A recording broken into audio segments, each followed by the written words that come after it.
but I am sincerely and humbly sorry.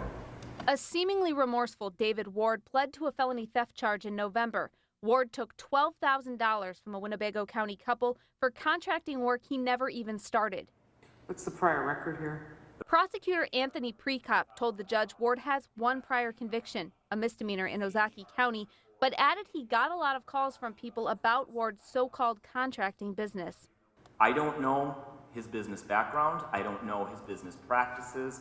Other than what I've seen in this case, I don't know how widespread this is. Ward got off with probation here in Winnebago County, but we dug into his past and found he has a lot more than just a misdemeanor on his record. The con actually started 2 decades ago here in Illinois. In Pekin, victims say Pastor Dave ran the same scam using a different name. He went by Buck Ward. We tracked down some of Ward's Illinois victims and started compiling mugshots and court records. We discovered Ward's crimes span across central Illinois, dating back to the 90s. It's always the same story. He was very knowledgeable, very charming. Very charming, very pleasant, seemed like he knew what he was doing. Ward claims to be a contractor trying to start up a new business. He takes money and then takes off.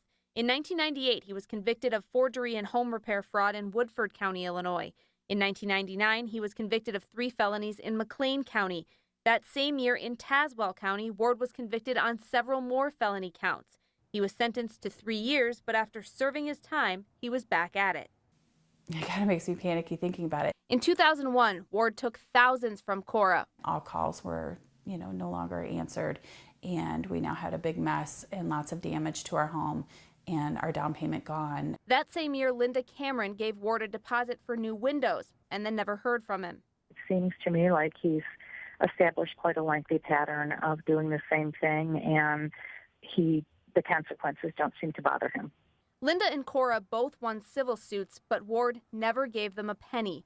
In 2002, Ward was convicted again in Tazewell County on 7 more felony counts, and this time one of his victims included an 86-year-old man. Ward was sentenced to 7.5 years in the Illinois Department of Corrections, and after he got out, he still didn't stop. I think it's kind of one of those things where a leopard doesn't change his spots.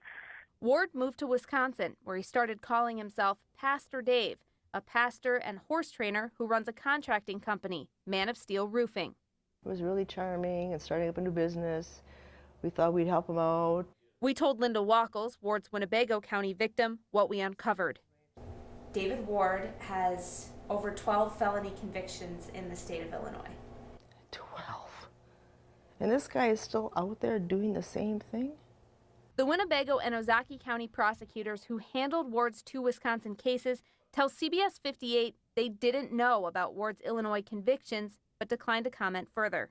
Somebody didn't do their homework very well. That is upsetting. If that was known when we were in court with him, I would think that the judge would see that this guy is a habitual offender and maybe would have sent him to prison right away. We gave Ward multiple chances to explain himself. On our first attempt, no one came to the door, and when we went back the next day, he had put up no trespassing signs, so we asked for comment from public property. Mr. Ward? Ward hid behind a tree and took our picture. We finally did reach him over the phone. I have no comment. Ward's attorney also declined to comment. He needs to be stopped and he needs to be put away.